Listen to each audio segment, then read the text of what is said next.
Halo Bitcoiners, selamat pagi. Pada saat ini kita baik-baik saja ya. Mudah-mudahan sehat selalu di mana saja antum berada.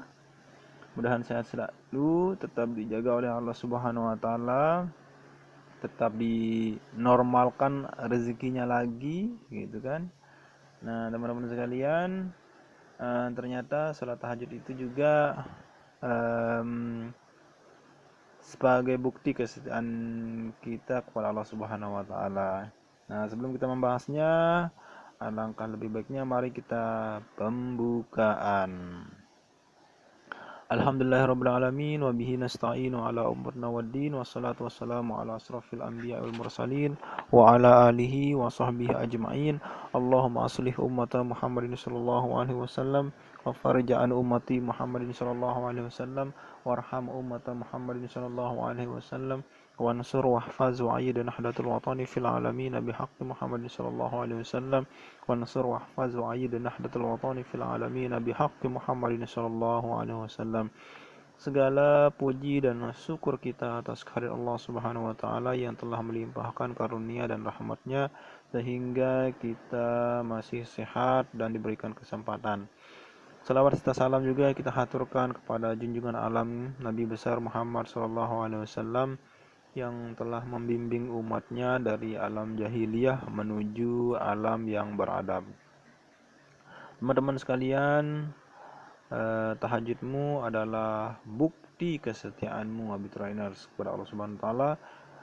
Ya, seperti misalnya antum mencari jodoh, jodoh memang ada di tangan Allah. Setiap orang pasti sepakat dengan hal itu. Hanya saja, upaya untuk mendapatkan jodoh itu dibebankan kepada kita selaku manusia. Itulah sebabnya ikhtiar menjadi wajib bagi kita. Dengan ikhtiar, Allah sebenarnya ingin menguji sejauh mana kesungguhan kita dalam mengupayakan apa yang kita impikan. Teman-teman Abitrainers, jika tahajud kita jadikan sebagai media ikhtiar dalam meraih atau lebih tepatnya memudahkan datangnya jodoh atau cita-cita kita, maka pertama-tama yang Allah lihat pada diri kita adalah berapa kuat kesungguhan atau keseriusan kita dalam menempuh ikhtiar itu. Jika kita bersungguh-sungguh, berarti kita serius ingin mendapatkan cita-cita yang memang kita dambakan. Dengan demikian, tahajud bisa dikatakan sebagai bukti kesetiaan kita, setia kepada Allah sebagai Tuhan dan juga setia kepada calon cita-cita kita atau pujaan hati kita yang kita dambakan, atau mimpi-mimpi kita atau cita-cita kita yang kita dambakan.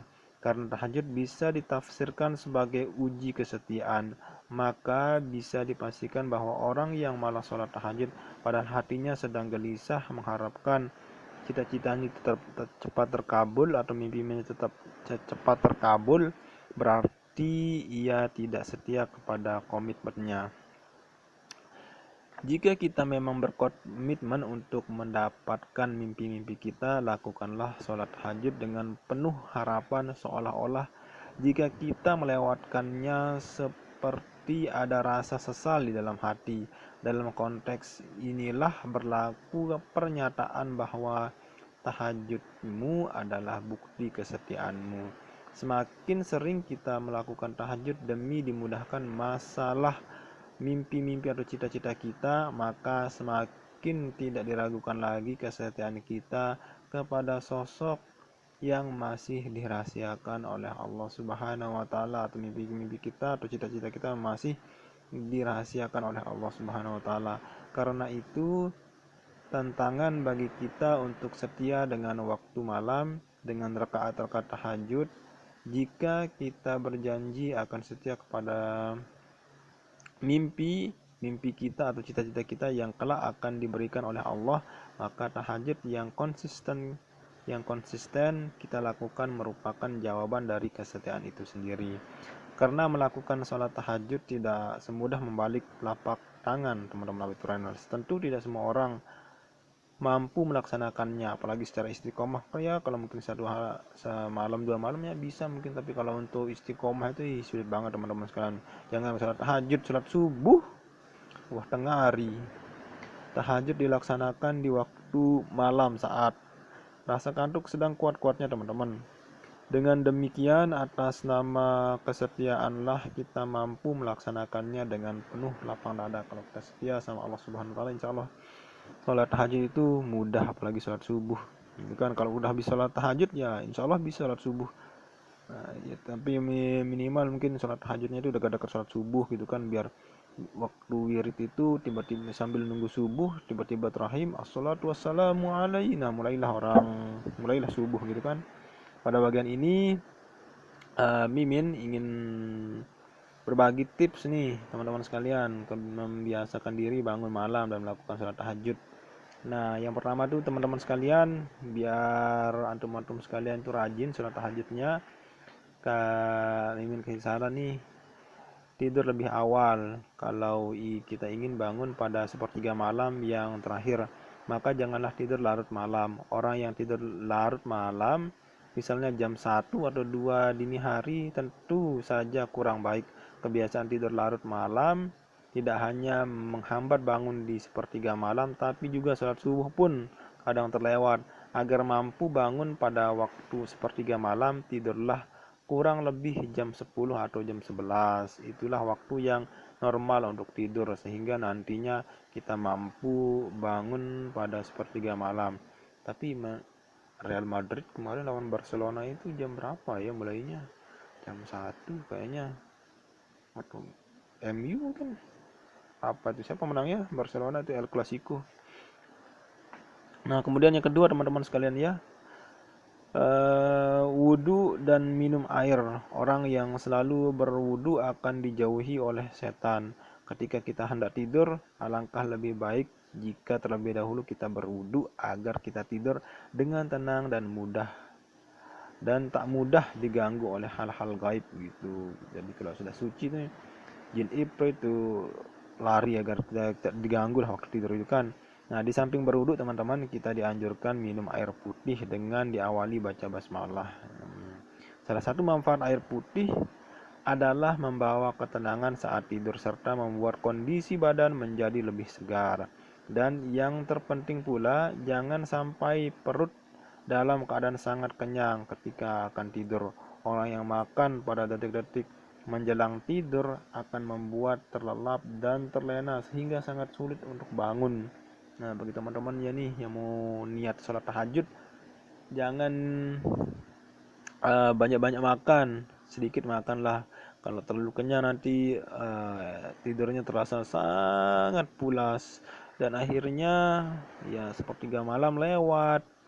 Nah, teman-teman, kemudian yang ketiga nih teman-teman sekalian, niat dengan sungguh-sungguh. Nah, kalau memang antum memang niat bersungguh-sungguh mau bangun salat tahajud, ya antum harus niatkan dalam hati itu niat dengan niat yang kuat. Fa iza azamta fatawakkal 'ala Allah, teman-teman sekalian.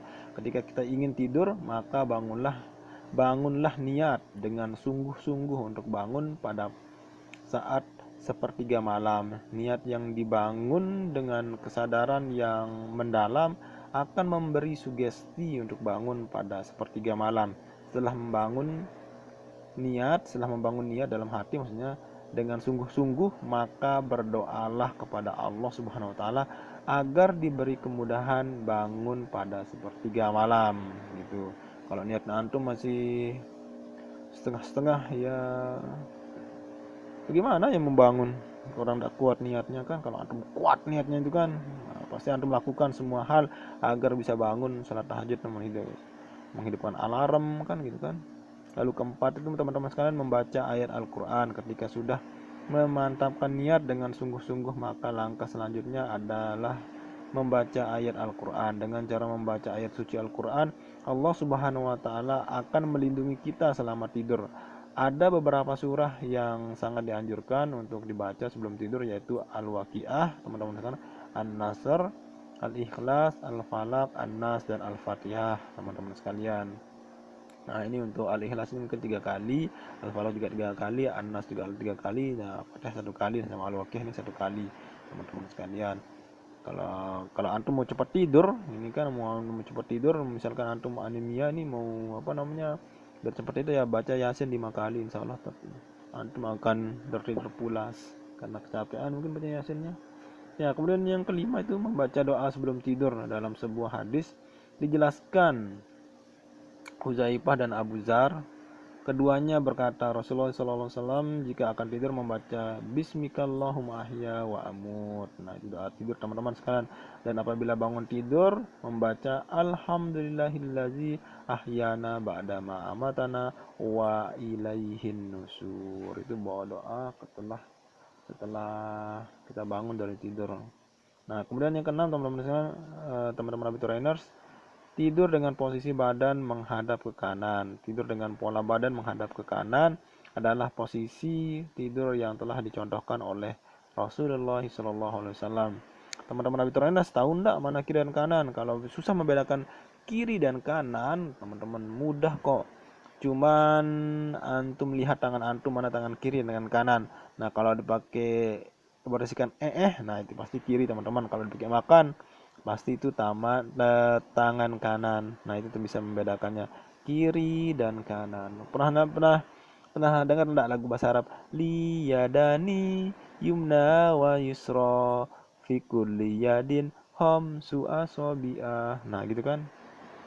Ya enggak tahu lah bla bla bla terus selanjutnya itu kan saya enggak hafal.